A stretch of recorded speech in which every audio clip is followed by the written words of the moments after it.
Today, we are going to be looking at the most infamous, the most hated, the Brett the Hitman Hart of 49ers Twitter. Everyone hates Mac Jones right now, although, I mean, your guess is as good as mine as to which one of these quarterbacks is going to be good, which one is going to be bad. It could very well be Mac Jones.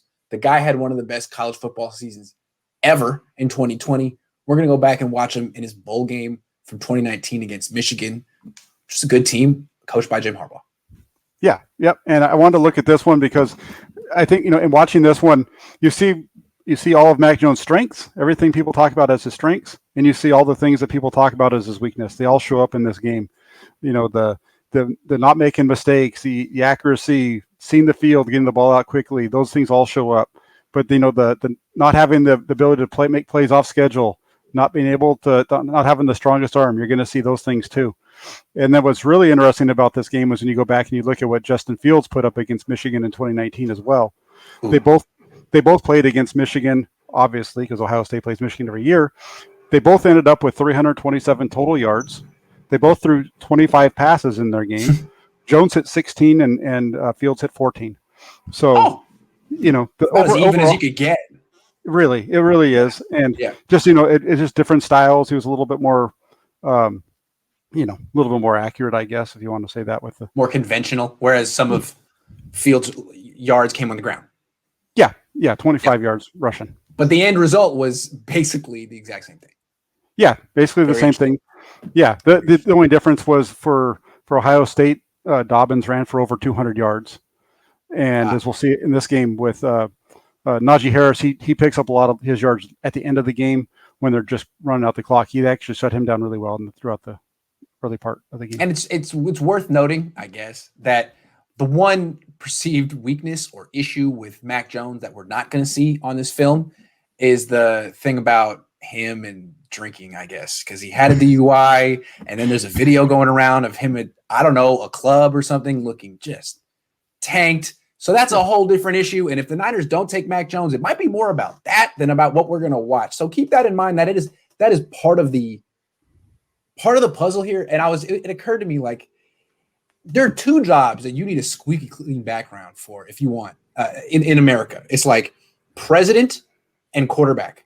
You could have more of a checkered past and be a senator than be a quarterback. It's like you have some scandal in your life. You might overcome that and get voted in. But if you were at a party when you were 21, these teams may not trust you to throw a football. I don't know.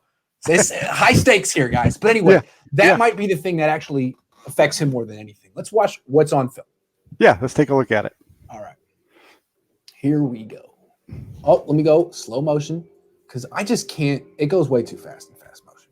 Life moves too fast, as Coach Bueller would say. All right, let's do this. All right. So this first play is really interesting because they run a lot of RPOs at Alabama. So this first play actually is an RPO look with a deep ball coming behind it. So they're actually. You see the fake deep ball, the fake RPO there to the left, takes a couple more steps back, and then he launches it deep to I don't remember who number 4 was for them that year. Was that Judy? Judy. It's for a deep one here. That's the start of the game, first play of the game. And he can't really drive into the throw. It seems like he's got pressure in his face, and he gets a little weight transfer, but not like 8 hitches. No, that's about all he does. That's about the maximum of his He hitches into throws every once in a while, but most of it is similar to that. He's not going to throw the ball any deeper than what we just saw right there. His that's what I'm saying. We are going to see his arm strength. He can't throw the ball more than 50, 52 yards downfield. In that sense, his arm strength is a little bit like Jimmy Garoppolo or Nick Mullins. I mean, we haven't seen a guy on the Niners throw it 70 yards since Kaepernick. Yeah, no, that's the one thing. It's his deep ball. He can throw that 20-yard out with no problem. It's just that deep ball, and that's something I don't know. Maybe they can work on that down the road with him. I don't know. Yeah, you can always add arm strength. It looks like this throw though. It's a guy moving across the field, and he hits him in stride over the shoulders. Nice throw. Yeah. I mean, it could be really any better than that. No, you get him if you get him where he can hit his back foot and he can drive the ball without having to wait on it or anything like that. Right. He's going to be fine. He's got to get that ball up and down quick. And it's just a throw that Jimmy doesn't even attempt anymore. It's a throw that the Niners really don't have someone that hits consistently. So yeah, I mean, is he better than Trey Lance and Justin Fields? I don't know. Is he better than Jimmy Garoppolo? Well, Jimmy doesn't throw this ball anymore. Yeah, I think all three of these guys are going to be better. Yeah, I think that's what it's amazing to hear Shanahan say that too. It's like basically there's 5 rookie quarterbacks that I've never seen in the NFL that I would rather have than Jimmy Garoppolo right now. It's like, okay, how do you really feel though? Yeah, and he always said that about punches. three or four times, right? Exactly. You know, you picture Jimmy at home being like, "Hey, thanks, coach." Exactly. Appreciate you, coach. You know, we saw the fake RPO to start the game, and they come right back here. The next play, another RPO, a little out in front of him. Yeah. Not a terrible ball, but a little bit out in front of him. Nice hands catch by Smith. Gotta love Devontae Smith. What an absolute stud. Great release, catching traffic, 160-pound man, no fear, almost breaks a tackle. Sorry, we're not looking at Devontae Smith. Nice throw though. It's a nice, really nice catch by him. It's interesting because Michigan, with this defensive coordinator, he's no longer there, but they were always extremely aggressive with their man coverage and things like that. And attacking the line of scrimmage. So that's part of why they do a good job of stopping the run in this game and make it tough for Jones. You notice though with Jones as opposed to Fields, like when they run RPOs at Ohio State, the throws are to the sideline. Generally, they're either a curl or an out most of the time. Every once in a while they run the slant, but it's not as often. Yeah, and Mac Jones is much more the in-breaking routes. Yeah, they run a lot more. But because that's like the Niners. Correct. Yeah. You're going to get better, yard after catch with that because the guy's moving instead of in a stop position or running to the sideline. Great point. Okay. So there's going to be a run here on first down, and then they're going to run, gets them to 2nd and 8. And this is a little wide receiver screen. Mm-hmm. It was really interesting. I went back and watched some 2012 tape of Washington with RG3 when he was there.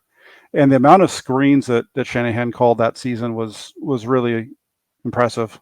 Yeah.